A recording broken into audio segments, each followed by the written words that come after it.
A 5-month-long correction that has shaved between 15% to 25% of the key indices here in India, and it has led to deeper cuts in the mid and small cap universe.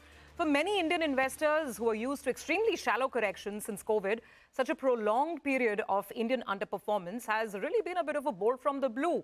Over the last 1 week, the selling has abated to an extent, but then sentiment as well as recovery are still very, very fragile, Nigel. Well, that's right. The Nifty has recovered close to around 2 to around 3% from the recent lows with regard to that correction, but it's still 14% away from the peak. The problem is the mid and the small cap indices, they are still nursing steep losses, which are in excess of around 20 to around 22% odd. The market is now showing some signs of returning to form as valuations, well, they're a little bit more palatable. Crude and the dollar as well have cooled off, which is a tailwind from an India market perspective. So the question is, that's the question we are going to ask to our big special guest on the show today, is the worst over? Are we finally seeing light at the end of the tunnel? Hello and welcome to this very special conversation, Market Editor. Today we have with us one of the biggest bulls on the India story, Morgan Stanley's India equity strategist, Ridham Desai. Now, as we start this conversation, we must tell our viewers that Ridham feels that Indian fundamentals are actually improving. It's not that bad out there. And he feels that the markets could be at a turning point in this, time of 2025. Ridham, it's such a pleasure to have you with us in person in the studios. You know, any morning is a great morning to talk to you. This one is even special because look at the backdrop. We have so much masala to go over. Thank you so much for joining in. My pleasure. Good to be back. So let's actually start right there. Right? So much pessimism. 5 months of a correction. This is a market that was about 3% correction. Ko correction bolte hain pe. That's what happened, right? After the COVID rally. Now where we stand, there was this whole talk of US exceptionalism. That's my first question to you. So we were upset over the last several months because of US exceptionalism. Money was going to the home market. Now, last 2-3 days, it's become very apparent that exceptionalism is being questioned. So does that feed in further into your narrative, which is anyway very positive on India? So I think India put a peak at the end of September last year.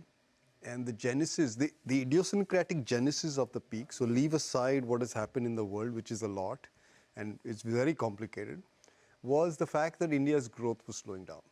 And this growth slowdown, in my view, was triggered by policy tightening.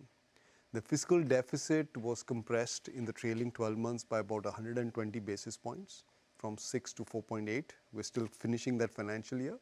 And a lot of that compression happened in the first 6 months of the year, due to very specific factors like elections, heavy rains in August, Shraddh getting advanced, etc. And it got compounded because the RBI was also, I think, quite stringent with its policies. And leave aside rates, liquidity was tight, and the regulatory overburden on the banking sector had gone up. So we arrived in the last quarter of last calendar with credit growth slowing from a peak of 16 to under 11, and government spending really slow. So the quarter produced bad earnings, and stock prices took it on the chin. Now, at the same time, something I underestimated in terms of its importance was that China inflected in terms of policy. And this 27 September is the day after China's fiscal policy changed. And a lot of commentators said that, oh, no, this fiscal stimulus is investment-oriented, China needs consumption, but it marked the bottom on the Chinese markets. At a time when India was constraining its fiscal and monetary policy, China was actually getting more dovish. And we've had very steep underperformance, which is not visible in your headline numbers, between India and China. A complete reversal of what we had seen in 23 and 24. Yeah. So India is back to where it was in 23 relative to China. And India's growth rate is much better than China, even today, even with its slower growth rate. So the relative adjustment has been very sharp. Now what has happened is that we saw in February a policy pivot, which I will say is one of the biggest in my career, going back 35 years. The RBI has put a 3-pronged correction, cutting interest rates, committing itself to liquidity, and also starting to lift the regulatory burden on the banking sector. The government's fiscal contraction continues, which is absolutely what they need to do, because you have to prepare the government's balance sheet for the next potential crisis when and as and when it happens. So you have to use good times to rein in.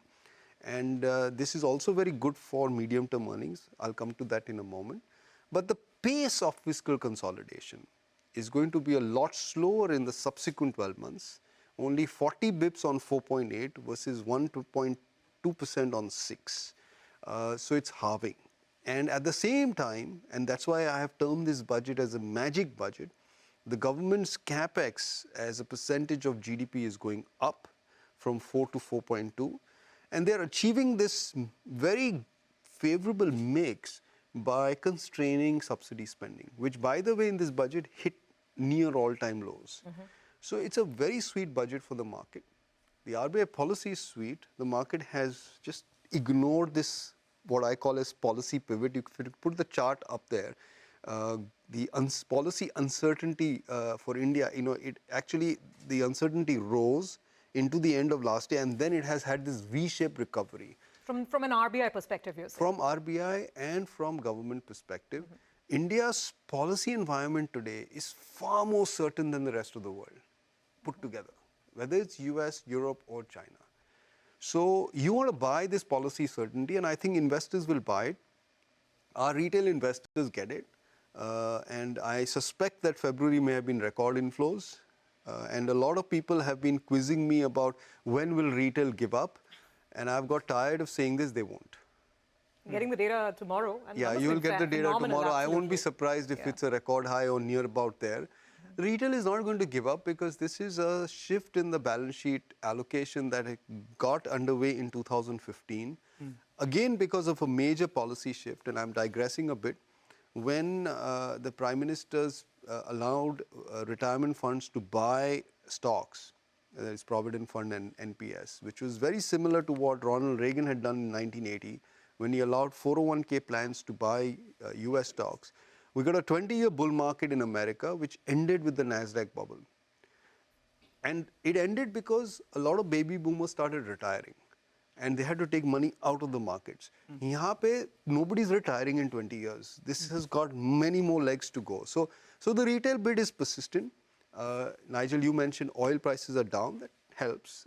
It's not a major game changer for India as it used to be in the past, because the oil intensity of our GDP has halved in the last 5-7 years. Again, due to major structural reforms that the government has taken, electrification of the railways, faster highways, FASTag, GST, I can go on and on. Yeah. But for those who've been long enough in this market will remember that 20 or 25 years ago, one of the quintessential trades in the market was to buy diesel genset companies. Nobody is using diesel to fire up electricity now. Yeah. Electricity is on the grid, and almost every household in India has electricity. So our consumption of oil versus GDP has more than halved in the last few years. That sensitivity to oil prices. Sensitivity to oil has broken down, but yeah, I will take 65 on oil. Yeah. And we have the DXY, which was a source of pain. So what you should see is the real effective exchange rate, and the rupee was doing very well in December, even though the headlines would be it's going down, but on a relative basis, it was doing very well. The RBI was defending it. But since then, the rupee has gone down by 6% in real effective terms, and it's now at levels that we have not seen in a while. You have to go back all the way to 2017. So there's a big correction that has happened in the currency markets. The most important thing, and don't look at what equity investors are doing, look at what bond investors are doing. $900 million of inflows 2 weeks ago, last week $2 billion. FPI debt flows have turned like this. Right. They are suggesting that the rupee has now reached a level where they don't expect much more in terms of downdraft. In fact, if anything, probably an appreciation. And I think that is a very important change that has happened.